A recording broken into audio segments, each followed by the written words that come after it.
One man told the biggest superstar in the sport, to his face, on live television, that he wasn't fit to wear the shirt. No hedging. No apology after. He just said it, moved on, and let the internet do what the internet does. That man is Graeme Souness. And if you think that was a one-off, a grumpy old pundit having a bad night, I need you to sit down, because this is not a one-off. This is a pattern. This is a code. And today we're breaking down the 5 footballers Graeme Souness has never forgiven, never softened on, and, by his own admission, never will. Let's set the scene properly, because context matters here. Graeme Souness didn't become the hardest voice in British football punditry by accident. He earned it the old-fashioned way, on a pitch, with his studs, at Liverpool, in an era when football wasn't sponsored by anything gentle. As captain, he lifted 5 league titles and 3 European Cups. He did it in a Liverpool dressing room that had one unwritten law above all others: the team comes first, the badge comes first, and if you can't hold up your end, you don't play. Not, you get benched. You don't play. Full stop. That's the code. Team over individual. Discipline over talent. Accountability with 0 exceptions, applied to everyone, regardless of how good you are, how famous you are, or what era you happen to play in. Most players who live by a code like that mellow eventually. They get older, get a pundit's chair, get comfortable, and quietly let their standards slide because slide is easier and slide gets you invited back to more shows. Souness didn't slide. 40 years on, he's applying the exact same rulebook to players who weren't even born when he was winning European Cups. And 5 names, specifically, seem to sit in a category all their own. Not players he criticized once. Players he has never let go of. Let's start with the one that goes back the furthest, and arguably explains everything that comes after. Say that name to most football fans and you get reverence. Genius. The hand of God. A wink and a shrug, because it's Maradona, and Maradona gets a pass that nobody else in the sport's history has ever been given. Souness never signed off on that pass. Not in 1986. Not now. June 22, 1986. Mexico. Argentina vs England, World Cup quarter-final. Maradona rises for a header against England's goalkeeper, and instead of using his head, he uses his fist, subtly enough to fool the referee, blatantly enough that television replays exposed it within minutes. The goal stands. Argentina go through. 4 minutes later, Maradona scores what's routinely ranked as the greatest individual goal in World Cup history, dribbling past half the England team. Same match. 2 goals. One a piece of outright cheating, the other a piece of pure genius. And that's exactly where the entire footballing world split, and where Souness planted a flag he has never moved from. Most people, most pundits, most fans, decided you could hold both truths at once and let the genius outweigh the sin.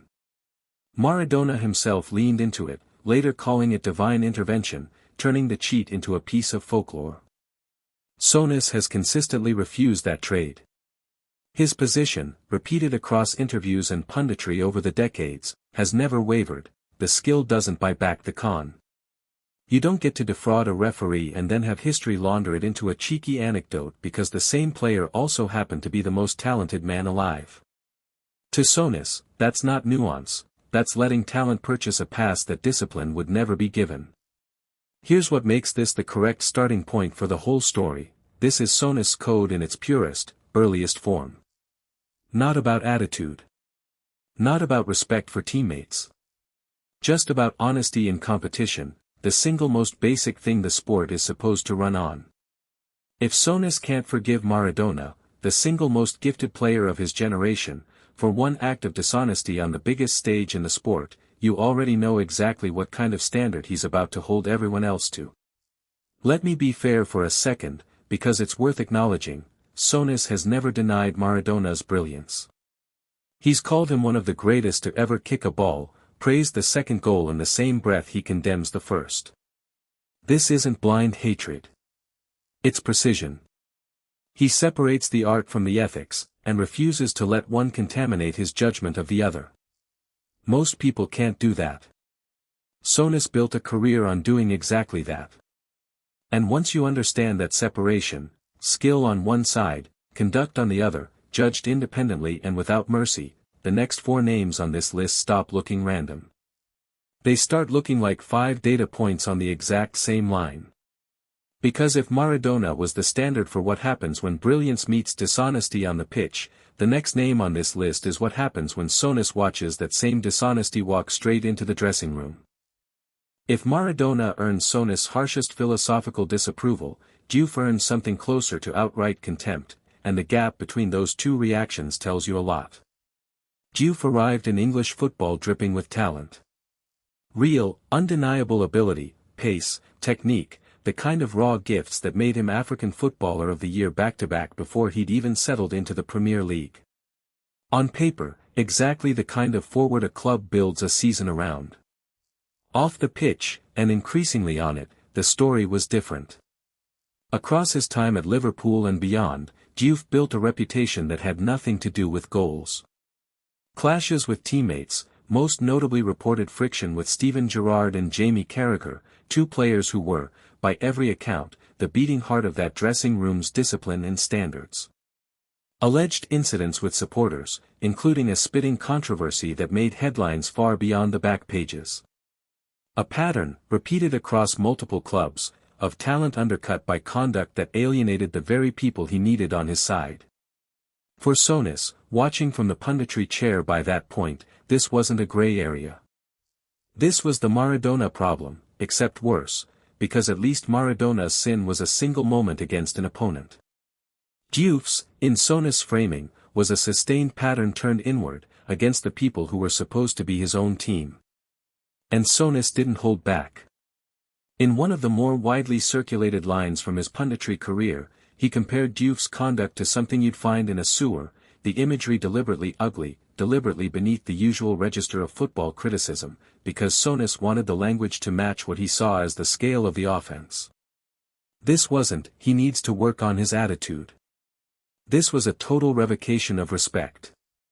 Here's the piece that matters most, though, and it's the same piece that will come up again and again on this list. Souness' harshest fire has never been reserved for players who lack ability.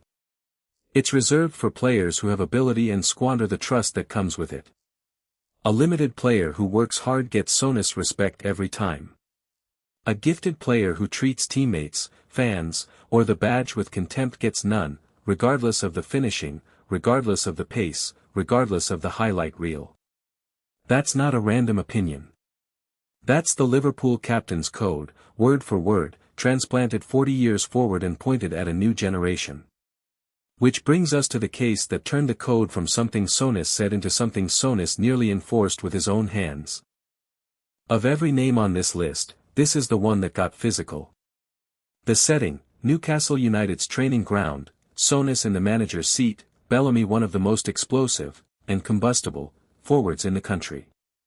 The 2 clashed over what's been widely reported as a tactical instruction Bellamy refused to accept, the disagreement escalating in front of the rest of the squad into a full-blown training ground altercation.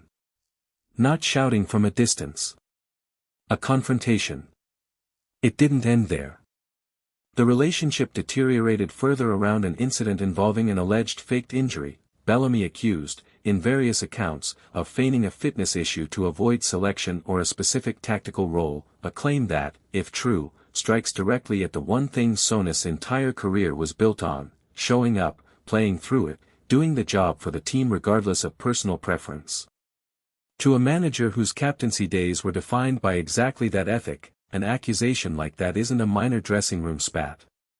It's a direct violation of the one rule that mattered most. The fallout was public, ugly, and ultimately terminal, Bellamy's Newcastle career ending with his exit to Celtic, the animosity between player and manager well documented in the years since, neither side offering much in the way of a soft landing. Let's be fair for a second, though, because Bellamy's side of this story exists too, and it's not nothing. Reports over the years have painted a picture of a manager who could be just as combustible as the player he was clashing with, a personality conflict as much as a discipline issue. Souness has never claimed to be an easy man to play for. He's never tried to. But that's exactly the point. Souness isn't selling you, I was always right. He's selling you, I never bent the rule, even when bending it would have made my own life easier. Whether Bellamy deserved the full weight of that rigidity is a fair question.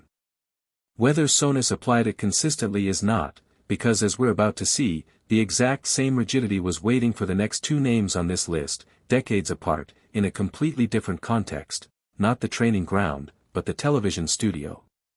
Here's where the story shifts. The first two cases, Maradona, Diouf, were about conduct on the pitch and in the dressing room. Bellamy brought it into the manager's office. The next two names take the exact same code and drag it somewhere Souness himself now lives full-time, the world of football media.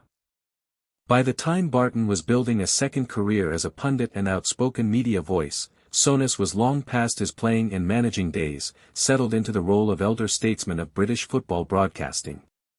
And when Barton started positioning himself as a voice with strong opinions on the modern game, tactics, culture, other players' conduct, Souness had a question that, to him, wasn't optional to answer first. What gives you the standing to judge? Barton's disciplinary history isn't in dispute. It's extensive and well documented across multiple clubs and multiple years, involving conduct both on and off the pitch that led to bans, fines, and periods away from the game entirely. None of that is Souness' opinion. It's the public record. What is Souness' opinion, delivered directly, repeatedly, without much interest in softening it, is that a record like that should disqualify, or at minimum severely limit, someone's credibility to stand in front of a camera and hand out verdicts on other people's professionalism. To Souness, punditry isn't just an entertainment platform. It's a position of moral authority over the sport, however informal, and moral authority has to be earned through conduct, not just secured through name recognition and a strong opinion. This is the code again, just wearing a different uniform. Team over individual becomes conduct over credentials. The rule doesn't change. Only the arena does. Let's be fair for a second, though. Barton has never claimed to be a saint, and to his credit, he's been fairly open about his own past rather than hiding from it. Some would argue that makes him more self-aware than plenty of pundits who've never had a difficult moment to reckon with in public. Souness isn't moved by that argument. In his framework, self-awareness after the fact doesn't retroactively earn back the standing that should have been there in the first place. And if Barton represents Souness applying his code to a fellow pundit, the final name on this list represents something different, something bigger, something that's been building for years and just won't stop escalating. This is the big one. The one that's outlasted every other feud on this list, still active, still generating headlines, still capable of a fresh flashpoint at any moment. The foundation of the conflict is simple on the surface. Souness has, for years, publicly and repeatedly criticized Pogba's work rate, his positional discipline, his consistency, the unglamorous, unsexy parts of the game that don't show up on a highlight reel but that, in Souness' era, were non-negotiable for anyone wearing a club's colors, let alone a global superstar's price tag. To Souness, Pogba represents the single clearest modern-day collision between individual brilliance and team obligation, a player with genuine, elite talent who, in Souness' assessment, has never consistently paired that talent with the graft the position and the badge demand. It's the Maradona question again, except this time there's no single dramatic moment like the hand of God to point at. It's death by 1,000 quiet cuts, years of he switches off, he doesn't track back, he's not doing the job. For a long time, that criticism sat one-directional, pundit critiques player, player says nothing, cycle repeats every few months whenever Pogba has a quiet game. Then, in 2020, it stopped being one-directional. Pogba, responding publicly to the years of criticism, said, in terms that were widely reported and instantly went viral, that he genuinely didn't know Souness, not as a player, not as a pundit, and dismissed the relevance of his opinion entirely. For most feuds, that's the moment it fizzles, a player finally claps back, a pundit takes the hit, everyone moves on within a news cycle. This one didn't fizzle. It escalated. Souness didn't let the comment slide, and he didn't answer it quietly. He answered it the way he's answered everything on this list, directly, publicly, and without an ounce of interest in de-escalating for the sake of a smoother headline. His response reasserted the same point he'd been making for years: credentials from a European Cup winning captaincy don't expire, and neither does the standard that comes with them, regardless of whether the player being held to it has heard of you. That single exchange crystallized the entire Pogba conflict into something bigger than a dispute about tracking back and positional discipline. It became personal, public, and, most importantly for this list, permanent. Years later, neither man has walked it back. Every time Pogba's name comes up in Souness punditry, there's an edge to it that isn't present with almost any other current player. And that's remarkable, because Pogba is precisely the kind of individually spectacular, box office talent that most pundits fall over themselves to praise. Let's be fair for a second, one more time, because it's worth remembering Pogba's side has weight too: a World Cup winner, a player who has delivered on the very biggest stage available in the sport, someone whose career achievements are not in serious question. This isn't a case of Souness attacking a fraud. It's a case of Souness refusing to let genuine achievement by an exemption from a standard he's held for 40 years. Which, if you've been paying attention to this entire list, is exactly the pattern every single time. 5 completely different eras.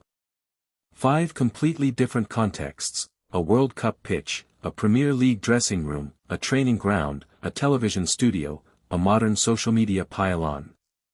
5 completely different types of conflict: dishonesty, disrespect, insubordination, credibility, effort. And one identical rule running underneath every single one of them: unbroken, unbending, applied with total indifference to how famous the man on the other end happened to be. That's really what this list is about, when you strip away the individual controversies.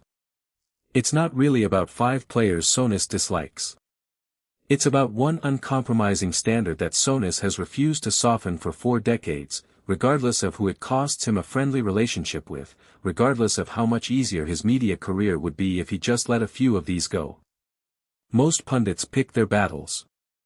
Souness picked one battle, decades ago, on a Liverpool training pitch, and has been fighting the exact same version of it ever since, just against different opponents, in different decades, on different platforms. Is that admirable consistency in a sport that's gotten increasingly comfortable letting talent excuse almost anything? Or is it a rigid, outdated standard that refuses to account for how much the game, and the pressures on the players in it, has actually changed since Souness lifted his last European Cup? That's genuinely not a settled question. And honestly, it's the one I want from you. Drop your take, your verdict, in the comments. I read every one. A like genuinely helps more than you'd think. And subscribe if you want more of this kind of deep dive into the personalities actually running football's loudest arguments. Football at this scale is never just a tournament. It's a moment in time.